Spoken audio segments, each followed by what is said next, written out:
Welcome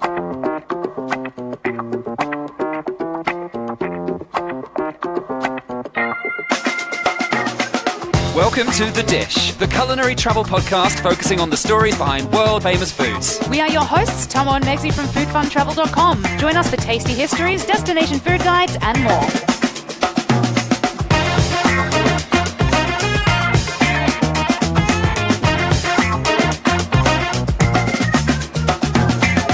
In this episode, Pastéis de Nata Egg Custard Tarts. Are they Portuguese in origin or were they first invented elsewhere? Why the Portuguese Egg Tart is the culinary symbol of Macau, and the surprising story behind how it got there. Plus, where can you eat the tastiest egg tarts? After a lot of testing, we think we've found them.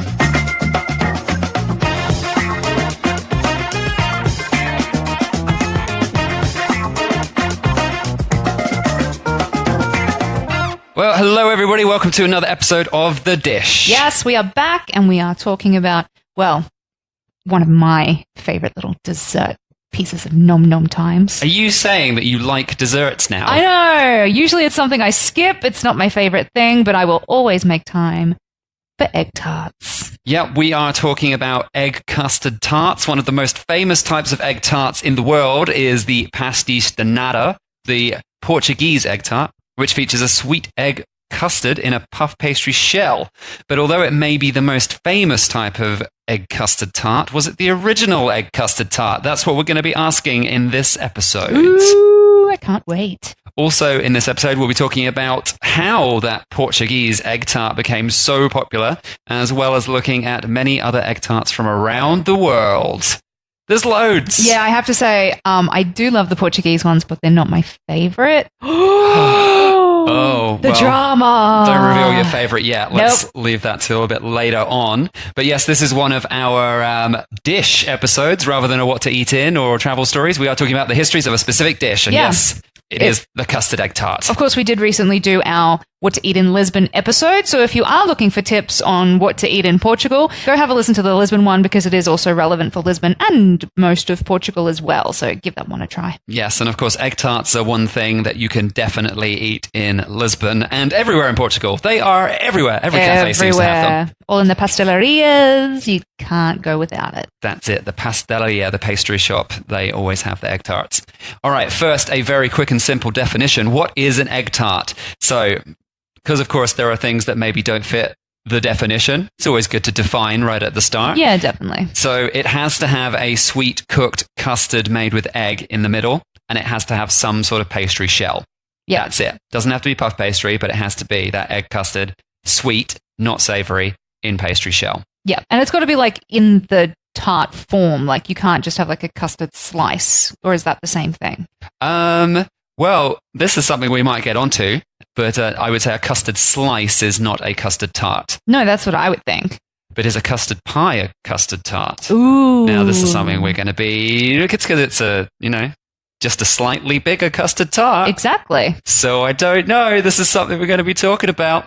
Also, before we get started, quick reminder, please subscribe to this podcast. That helps us let platforms know that people are listening. The more people that subscribe and the more episodes you download, the better that gets us up the ranks. Also, recommend us to a friend. Yeah. If you've got a foodie friend out there that is heading off on a vacation and we've done an episode on that place, or if they just really love food and fascinated about the histories, just send them a link. Easy. Yeah, because we put lots and lots of hours into actually digging really deep into some of these topics. So it's not just I looked at Wikipedia and we're reading it out. I think I used at least 15 or 16 different website pages, all with different stories about different parts of this story and crazy little mini references. And if I do look at Wikipedia, I actually go and read the little citation marks that are listed at the bottom. So we also quite often look up articles in other languages and translate them to see what the local people have been writing about the particular dish as well. Exactly. So this is not just a 20-minute we're reading off Wikipedia live. This is, I've done lots of detailed notes. There'll be a full article at foodfuntravel.com/egg-tarts-podcast. Because you can't have just one. Exactly. It's all about the multiple egg tarts, not the singular egg tart. All right. So yeah, let's start this off with the Portuguese egg tart because it's the most famous, the Pastéis de Nata. Where was it created? Well, Monkland. Monkland, the land of the monkeys in Belém. And I think I'm actually pronouncing that wrong. It's spelled Belém for an English person, but I feel like other people have said it to us pronounce it slightly differently. I'm not sure. I'm sorry about that. But it's a suburb of Lisbon, basically. Whether it was definitely in Belém, well, we're just going to have a quick look at that as well. But that is where people claim the first one is from. And that's where people flock to today to have the famous Belém egg tarts as well. Yes, they do. Tourists galore. So the exact invention date of the very first Pastéis de Nata is unclear, though most sources believe it was being made from at least 300 years ago, so sometime after 1700. That's what the consensus is. There doesn't seem to be an exact written day where the monks first made egg tarts, so a little bit difficult to say. So yes, it was in the monasteries of Portugal, and at that time they were using egg white, a lot of egg white, to starch clothes during the laundry process. What? Weird as that may sound. So they had this huge supply of leftover egg yolks because they used so much egg white for laundry. No way. Yep. How silly is that? I feel like so bad that we're wasting eggs on starch when you could just have floppy clothes. Just have floppy clothes. I mean, and then have omelets. Exactly. But fortunately for us, this means they invented the egg tart. Yeah, along with the growing availability of sugar from the New World, which was coming straight into Lisbon from their colonies like Brazil, egg custard tarts were the perfect way to use up those egg yolks, mixing them up with a little bit of sugar. So monks with a little bit of time on their hands, obviously, because apart from doing laundry, they just sit around silently reflecting on life. They set about creating a recipe. They're like, let's do something with these egg yolks. It's unclear at this time, in like the early 1700s, whether they were selling them or whether they were just eating them themselves. There's no sort of definite record. I don't know how fat were monks back in those days in Portugal. I mean, if they were fatty, fats, they were keeping them all for themselves. Back in the day, monks were famous for, Being living well. Rotund. Having lots of alcohol, wine or beer made in monasteries and all this stuff. Yeah, I mean, they were the testing ground for new products because they had so much free time, whereas everyone else had to work. Yeah. It's like being entrepreneurs today, where you get a bit of free time and you go out and try some new ideas. They were like the medieval entrepreneurs. Yeah, so we're guessing they probably kept it to themselves for quite a bit. Quite possibly. So some sources claim that this practice of making egg tarts had become popular in many different monasteries, not necessarily one specific one. Other sources are very clear that the epicenter of the original Pastéis de Nata is Geronimo's monastery in Belém, very close to Lisbon. Which is lovely. Like, even if you're not going to eat the egg tarts, you should go see the monastery because it's actually really pretty. Yeah, really nice old building, really well preserved. But it was in 1820, after the Liberal Revolution happened in Portugal, that government funding for monasteries was being closed down. That's it. They're like, we're not paying for the church anymore out of government funds. If you want to have church stuff going on, you can pay for that yourself. So many convents and monasteries were going to close, and by 1834, pretty much all of them were forcibly shut down. They're like, we're done with this. I don't know exactly why they went, you can't even stay open if you've got your own money, but apparently they actually went, nah, that's it. You're not going to do monk stuff anymore. I know there's been ups and downs of the whole religious thing throughout Portugal and whatnot. So I guess it was just one of those periods of like, religion, Yeah. We don't want these monasteries. Yeah. You guys are just lazing around inventing things, like also, rather than working. Like wine and stuff. Oh yeah, the things we enjoy every day. They already had wine, so they're like, we don't need them to invent new things. We've already got all the best stuff, egg tarts and wine. That's fine. So it's at some point between 1820 and 1834 that monks from Geronimo's monastery definitely began to actually sell the egg tarts because they were trying to make money to not have the monastery close. Yeah. So like, we don't have funding anymore. We haven't got any like money to make food or eat food or anything. Yeah, like they're having a school bake-off sort of thing. Yeah. Like you're trying to raise money for your, for the school musical. The monks were trying to raise money for their starchy clothes. I think a huge amount of monks in a school musical would be quite entertaining. I mean, maybe they were trying to put on JC Superstar that year and they couldn't afford, Could be. The props that they needed. And so they're like, how do we do this? And they're like, bake sale. I'm reckoning Spam-A-Lot. It feels more like people in monks' clothing would be doing Spam-A-Lot. Spam-A-Lot, yeah. All right. Yeah, I reckon that would work more. JC Superstar, it feels like only a couple of people could really be in monks' clothing, whereas Spam-A-Lot, you could get away with just monks wearing some armor or not wearing armor, depending on which character they were. Fair enough. So what happened next after they started selling the egg tarts seems to be a little contentious. Apparently there was a sugar refinery just over the road from the monastery, and there was a small general store attached to it. So yeah, lots of New World sugar coming in, and they were refining it right there in Belém. Some sources say that the monks kept making the egg tarts, and they would sell them in the general store up until like the monastery was closed, or maybe even after the monastery was closed, like they were working somewhere else and making egg tarts and selling them in that general store.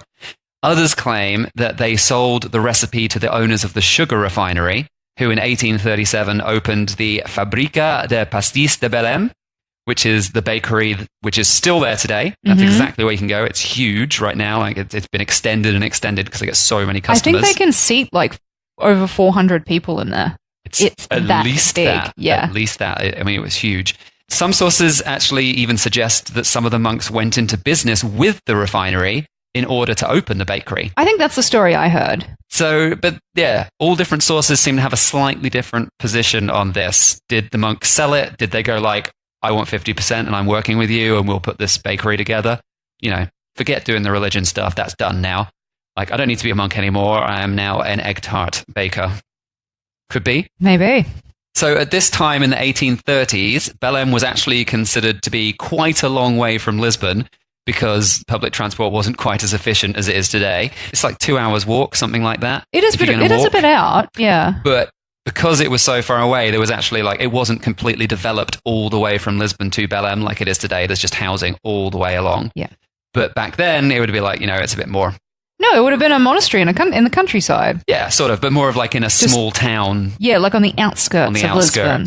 So actually what was going on in the 1830s was they had steamships running along the River Tagus, and they would take day trippers along to the Torre de Belém, which is the Belém Tower, just on the coast there, as well as to see Geronimo's monastery. So it was already like a tourism attraction for weekenders coming out of Lisbon. Yeah, in the 1830s. I mean, they are stunning. They are both really like amazing tourist attractions even today.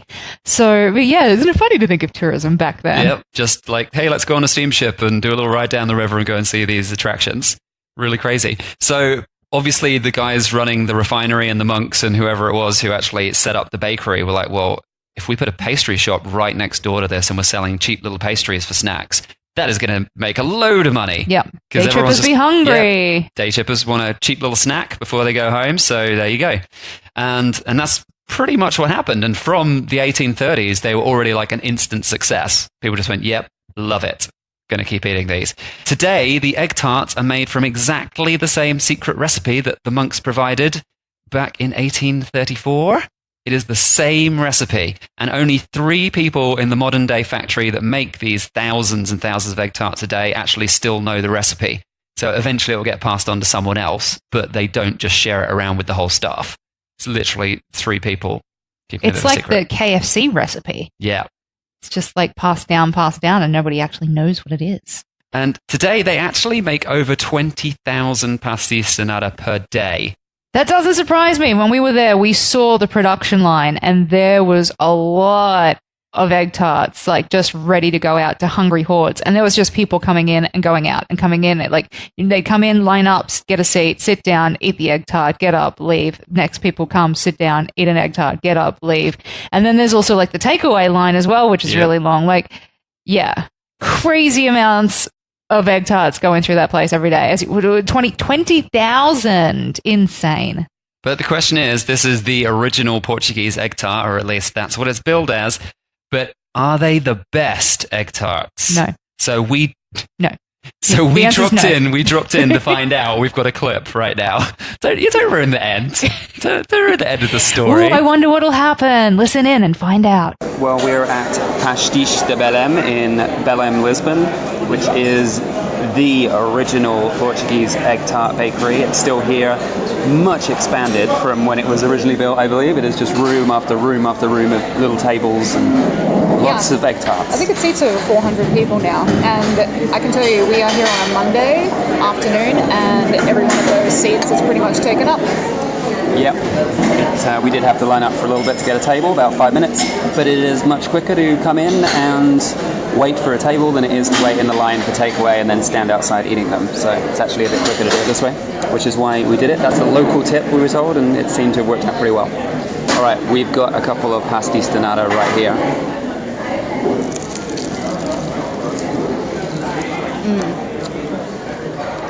Super buttery, flaky crust.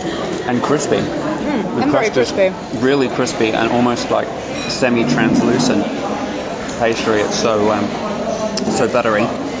The custard tart is still very warm, so it's nice and fresh.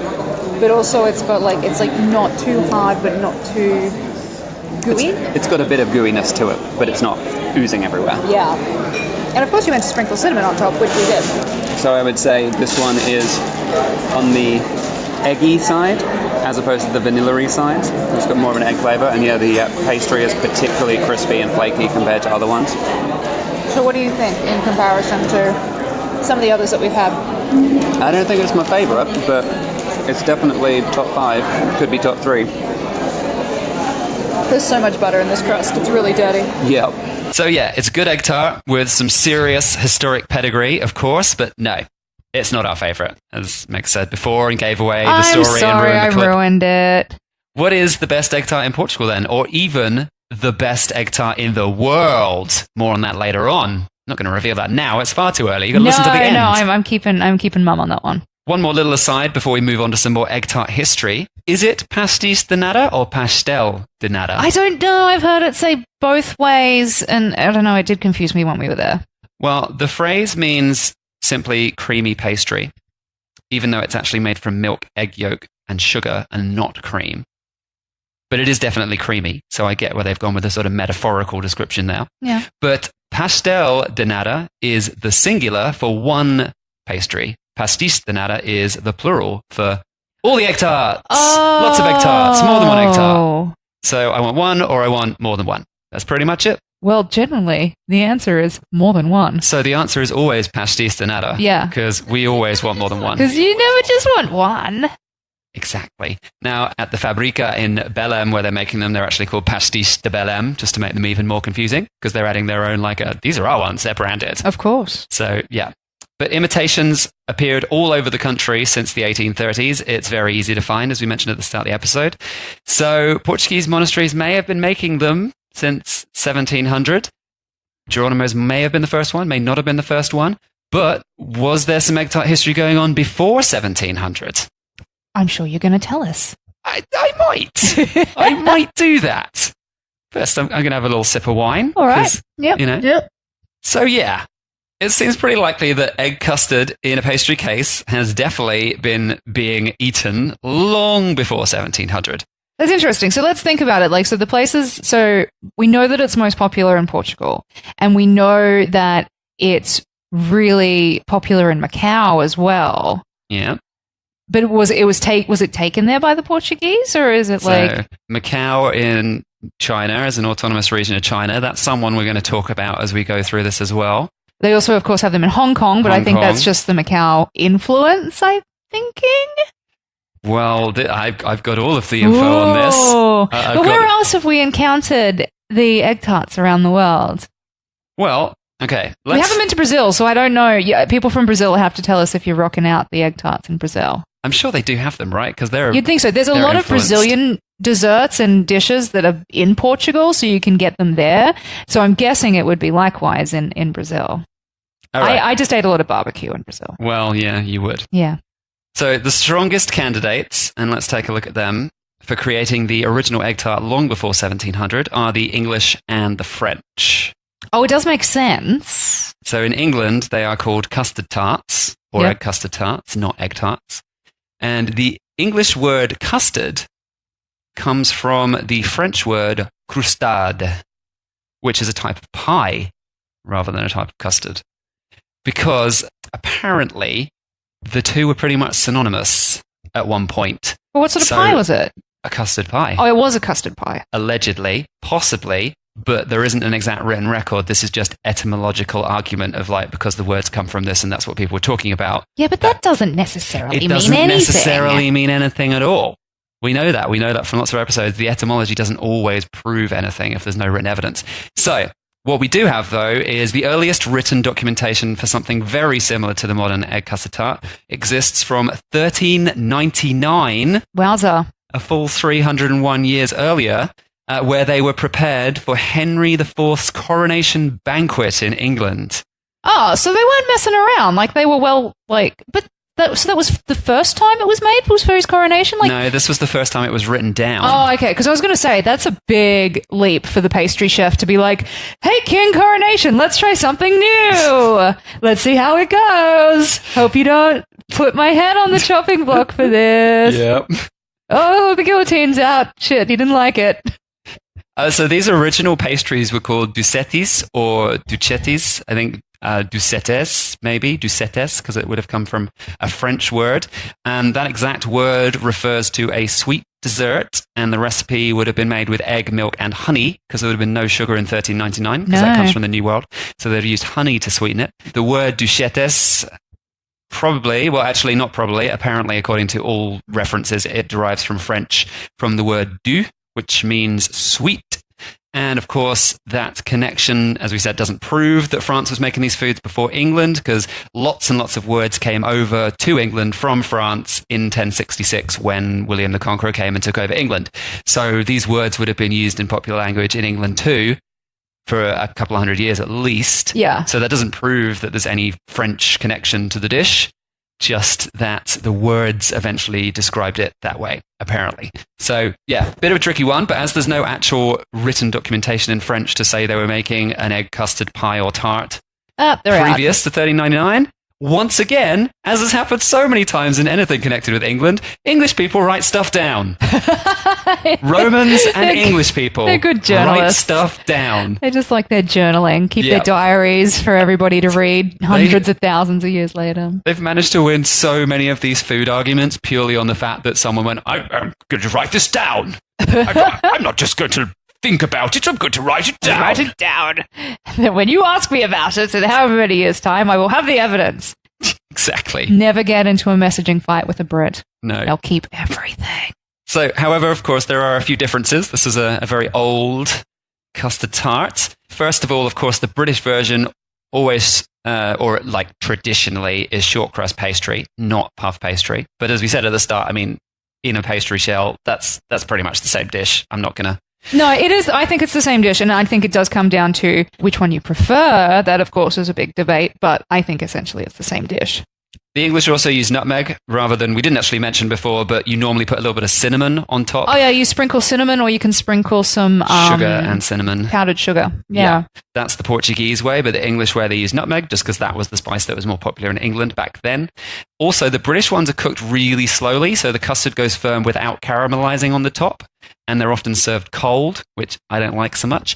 But the biggest difference is that the original egg tarts in England from 1399 would have been more like pies. This is what I'm thinking. So it's going to be a firm pie. Like, so the thing about the Pastéis de Nata is that if you get a good one, it's like a little bit gooey in the middle, and it's a bit wobbly. Yeah, a bit wobbly. So sometimes gooey, but the definitely description wobbly. Of the English version is definitely coming across as a firm custard, which that doesn't sound. It's good. a firm, fully set custard, but that is also because it's always typically served cold. Whereas if you served it warm, it actually would be a little bit wobbly. Yeah. Just the English, for some reason, liked it cold. It's already cold in England. Why do you want cold food as well? I mean, what are you doing? They just leave it on the windowsill a little bit too long because they obviously didn't have refrigeration back then. So, in fact, these pies got so ridiculous and big. There's actually a written reference to the court of Queen Elizabeth I back in the 16th century. It's documented that her cooks made egg tarts so big that her court jesters could dance in them. Some sort of proto version of custard wrestling. That sounds like, I was going to say that. It sounds like a dirty mud wrestling thing. That Queen Elizabeth was kinky. No, custard wrestling, but I don't reckon they were wearing bikinis. No. And it would have been men. Liz was a classy lady. All right. She was known as the Virgin Queen, although whether that's Come true or not.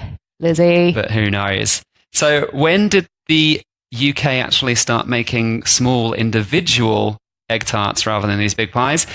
Don't really know. I mean, today they definitely have them. I had them when I was growing up. They were a thing. They're not massively popular. In fact, I read one article that said, like, we've lost English custard tarts because, like, Portuguese ones are now so popular in England. That's what I was thinking. In England, you're probably more likely to have a custard slice. Yeah, custard slice as well. But, I mean, these little custard tarts, you can get them in small bakeries, but apparently even Greggs don't sell them anymore. Greggs are either selling the Portuguese one or they're not selling them at all. Okay.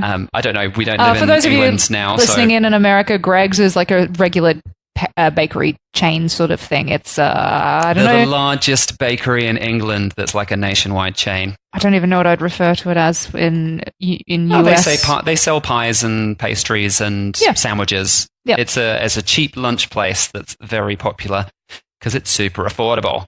So yeah, whoever invented the very first small egg custard tart could have been the Portuguese, could have been the English. Well, we don't know. But if we're going to base it just off records, then it's the Portuguese. Yeah. Because the hundreds and hundreds of years of no one actually bothering to write down this particular fact that people were making smaller ones, or at least not that I could find. If someone can find it, please tweet us at FoodFunTravel.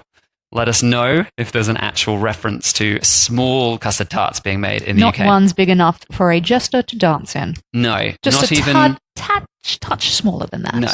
About the size that a small bird could dance in. Do a little jig. Like a like those birds doing the dances on Our Planet. That was the most amazing thing I've seen. If you haven't seen that documentary, go see it. It's still relevant. Go see that documentary and watch the birds do their mating dances. It's on Netflix. Yep. Very fun. All right, so you mentioned earlier, a little bit of a spoiler, that of course Macau and Hong Kong are also quite famous for their egg tarts. Yeah, but I have no idea how they actually came to be there because they weren't Portuguese colonies.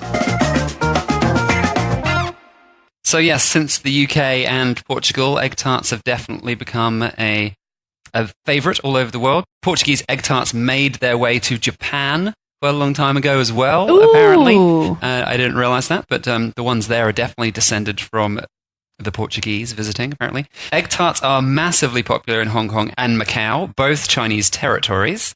In Hong Kong, the short crust pastry version, like the English style, is used, and in Macau, the more popular style is the Portuguese puff pastry. And, of course, Hong Kong used to be a British colony territory. So that's interesting. Macau used to be a Portuguese territory. Oh, Macau did? Oh, yeah. I didn't know that. I'm going to talk about the exact history of that as we go on. So you'd assume, of course, straight away that it must have been those two nations, because it seems to fit pretty obviously, that popularized those egg tarts in those countries. But the story is not quite that simple. Because otherwise we wouldn't have much of an episode, would we? No. So let's start with egg tarts in Hong Kong.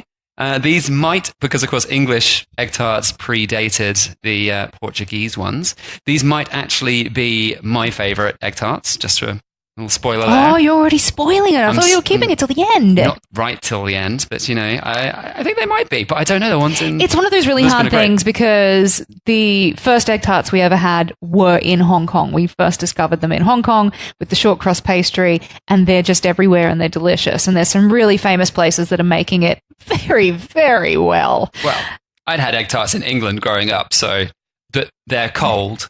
And they're nowhere near as good. Exactly. But the number one trick to make a taste bud punching egg tart is the short crust pastry should be made with lard. Oh, that's the Hong Kong way. We're back to the old lardy lard times again. Yes. What would this podcast be without lard? Pork fat in pastry just makes it so pleasing. It's not something that I would think that you would put because it's like literally pork fat. And it's like, why would pork fat taste good in pastry? I don't know. Because it does. It's amazing. And this is using animal fat in pastry, especially lard, in England was a tradition as well. No, I mean, it's a common thing, but I don't know, I guess from my personal childhood, and I know that this was happening well beyond my comeuppance, my comeuppance, your upcomance? No, before my arrival. Two quite different things. I know, I said the wrong things.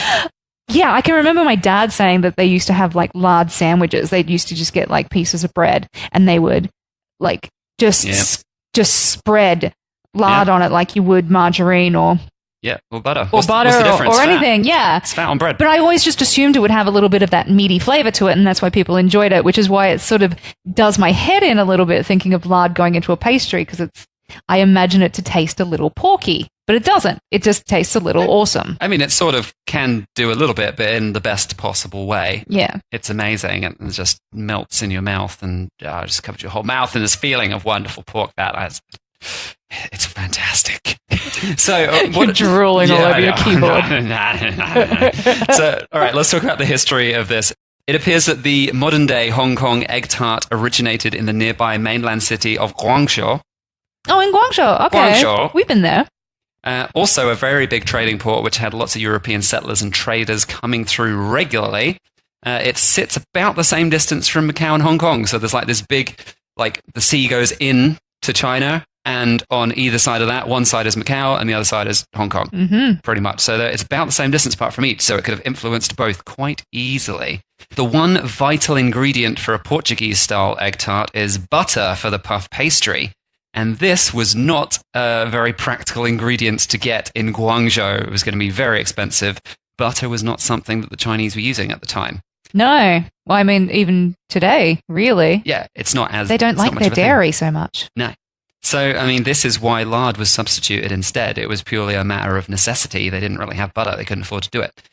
Because of this, it's unclear if the choice for shortcrust pastry was due to the British going, you should use shortcrust pastry, or because they went, well, we can't really make good puff pastry because we've only got lard.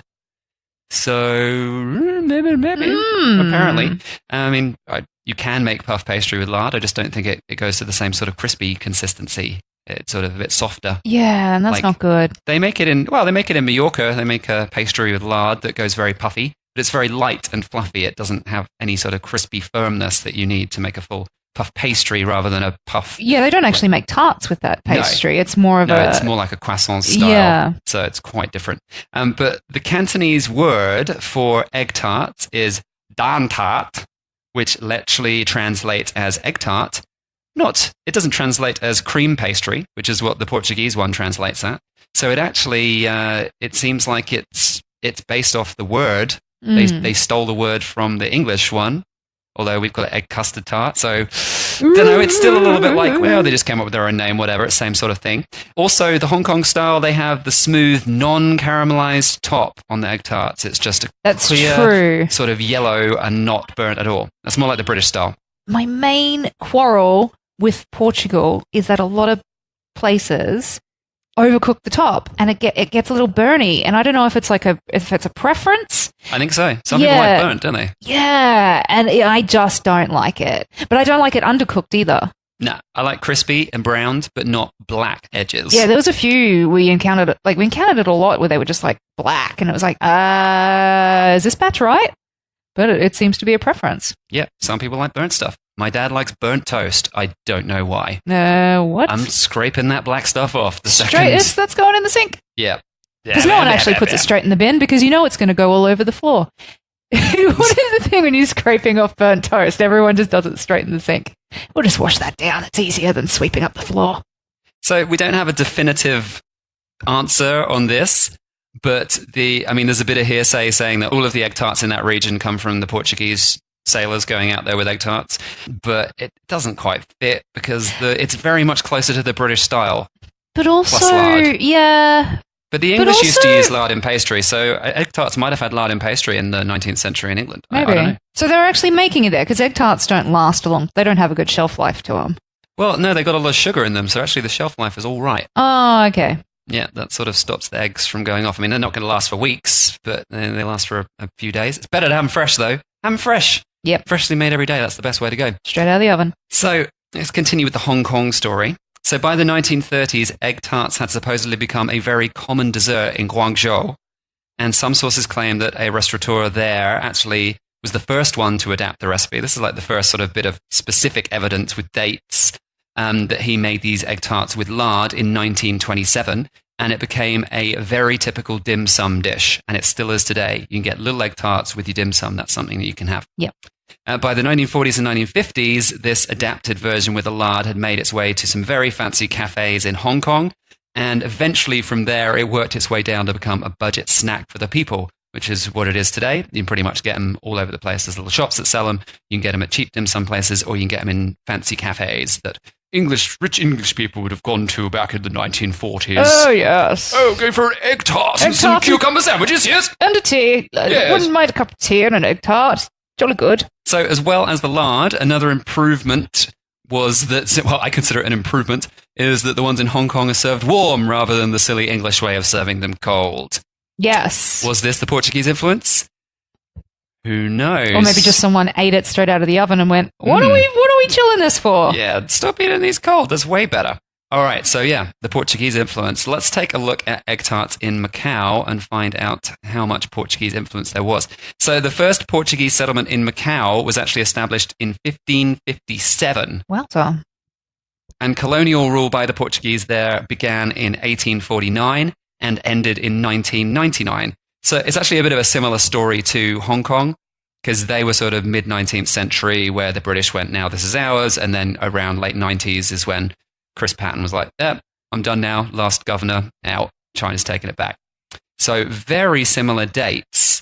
So given these dates, and given that Geronimo's monastery was first kicking these things out in around 1830s, and colonial rule was starting 1849, hazard a guess at the date where Portuguese egg tarts became popular in Macau for the first time.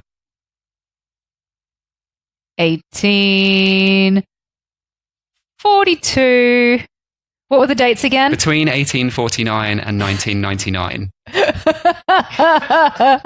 1900. You would be quite wrong. The correct date is 1989. Oh. Yep. So it didn't. Hong Kong were doing egg happen at tarts. Hong Kong were already doing egg tarts in Guangzhou before that in the 30s, 40s, and 50s. There was no. You mean there's been no egg tarts in Macau until 1989? Yep. No way. Well, wait, there's more to this story than just that. Until 1989, the only egg tarts in Macau were the same dim sum style with shortcrust pastry as popularized in Guangzhou. So the Portuguese egg tart, which is now like a symbol of Macau cuisine today, was actually, until 1989, it was the British Chinese version of the egg tart. So I wonder what made them flip and change. Well. Oh, here we go. Yep. I got the knowledge. So Macau was still a Portuguese colony in 1989, and suddenly it saw the arrival of the Pastéis de Nata rather than the English egg tart. And from which country do you reckon the person who came over to Macau and introduced the Portuguese egg tart, which country do you reckon they were from? Well, you would think Portugal, but that is obviously not the answer. If it was that easy, I would not have prompted you to guess. No, can you give me a hint? There's a lot of countries in the world. They're not from China. That's your hint. It's not from China. It's not from Guangzhou or Hong Kong. England. England is the correct answer. Yay! Ding, ding, ding. Yes, the Portuguese Pastéis de Nata was introduced to Macau in 1989 by a British pharmacist called Andrew Stowe. So, old mate Andrew had grown up with his British versions and at some point had done a trip to Portugal and went, you know what, I kind of like these better. And then he rocks up in Macau and goes, what are you guys all doing the British version for? You know you're a Portuguese settlement. How about surprise? You're about 25% of the way there. The story is a little more convoluted than that, but yes, you're onto it almost. So Andrew Stowe had actually been living in Macau since 1979. And in the 80s, he took a trip to Portugal and tasted the Pastéis de Nata for the very first time. And he loved it. And he was like, why don't we have this Portuguese traditional food in a Portuguese colony? It makes absolutely no sense. So yeah, after returning to Macau, he opened Lord Stowe's Bakery. Oh, and then he just gave himself the title of Lord. He did give himself the title. There's a story with this as well. He opened this in Coloane. It's probably pronounced completely wrong. Coloane village in 1989. And with the intent, actually his intent was just to supply baked goods to supermarkets, including like the Pastéis de Nata. He'd be like making all these things, sending off to supermarkets, and then they would be pushing them out and selling them. But because the Chinese community were already very familiar with the dim sum egg tart, the Portuguese version became an instant hit. And today, Lord Stowe's Bakery makes over 13,000 a day. Wowza! Mm-hmm. How's that for entrepreneurialism at its best? Exactly. So as we already guessed, Lord Stowe is not a lord. The name arose because prior to getting his bakery business sorted out, Andrew had tried to open a health food store in the mid-80s, way too early for China to want a health food store in the 80s. Barely even want them now. It's just happening. Yep. So that business really struggled. And so he had to take a second job as the night manager at the Green Parrot Disco at the Hyatt Regency Hotel. And apparently as a boss, he lorded it over all of his employees, and they all started calling him Lord Stowe. So he was a bit of a jerk. He's just pushing people around a bit. But he decided to keep the name. And it was such a popular name that copycat chains selling exactly the same Pastéis de Nata started opening in Hong Kong, Singapore, and Taiwan with the same name, and even using Andrew's photo illegally on the front of the shop to pretend they were selling his egg tarts. Because, it's China and copyright, schmoppyright, right? Exactly. So, Portuguese egg tarts, the culinary symbol of Macau, popularized by a British guy since only 1989. What? No, wow. It makes no sense at all. It makes no sense at all. All right. We're coming up to the end of the episode, so we have to talk about our favorite egg tarts and what we think makes them the best. We've got to justify. So, yeah. Finally, what is the best egg tart? Well, first of all, we took a food tour with the company With Locals in Lisbon. And our guide, Luciana, introduced us to what is definitely, by my opinion, the best Portuguese-style egg tart that we'd ever had. Yeah. So let's listen to that clip. Hi guys, I'm Luciana. We are here right now in front of Montague Area, the best Pastel de Nata in Lisbon. It's so good, so famous, so delicious because it's very fresh. They bake every half hour. So it's always warm and crunchy.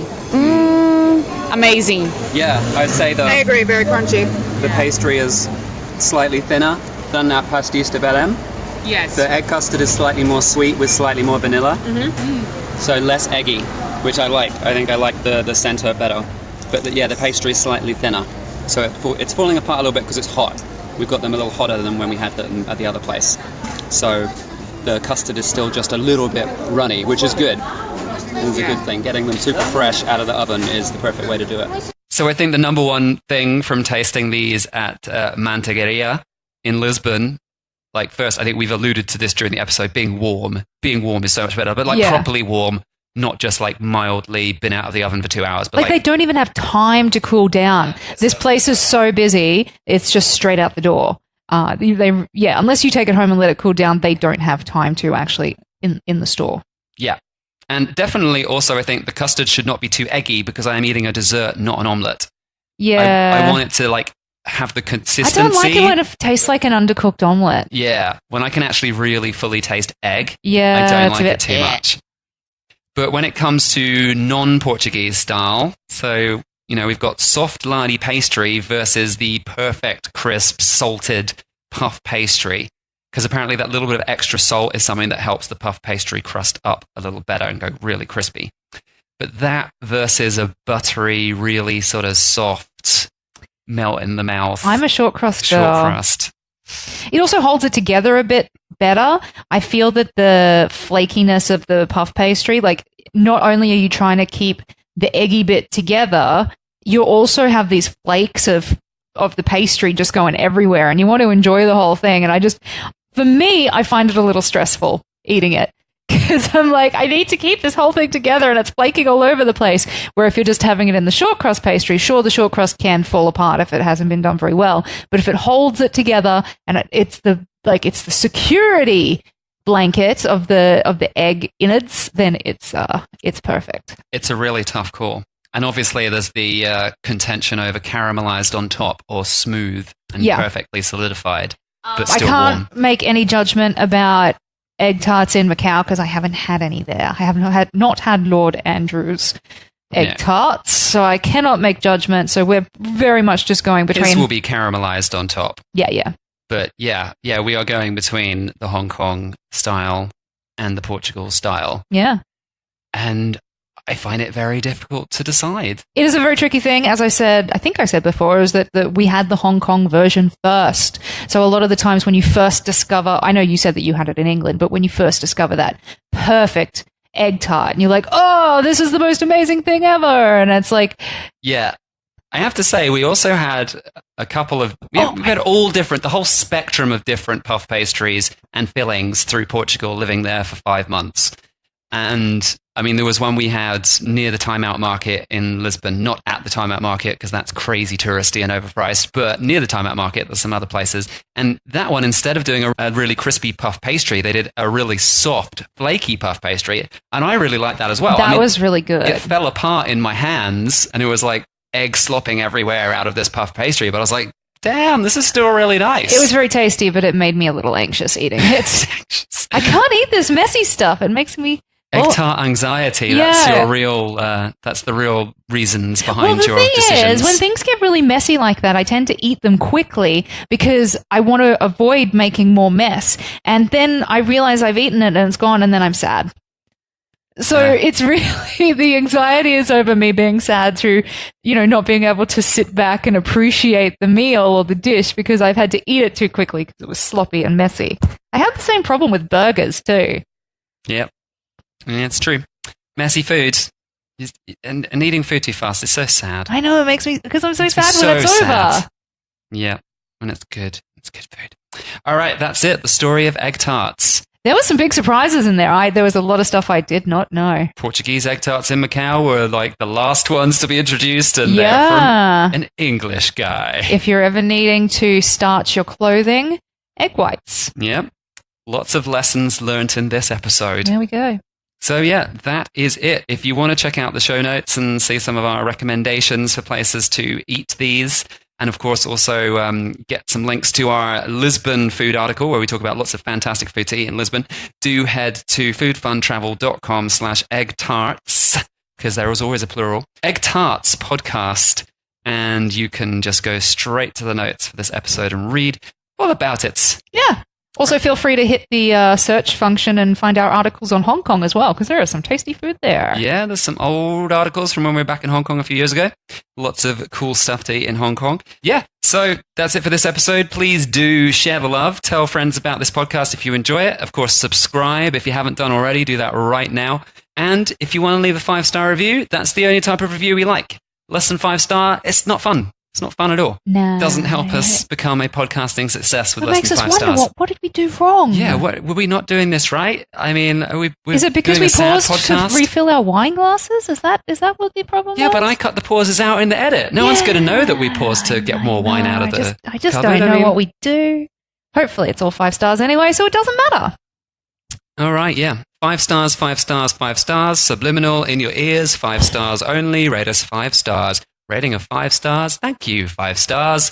All right, that's it for this episode. We'll see you again for another episode of The Dish very soon. 5 stars. 5 stars. Bye. 5 stars. 5 stars. Thanks for listening to The Dish. Don't forget to subscribe and keep this podcast on the air by giving us a 5-star review on your preferred podcast app or channel. Also, come join our foodie community on Facebook in the Food Worth Travelling For Facebook group. Catch you next time.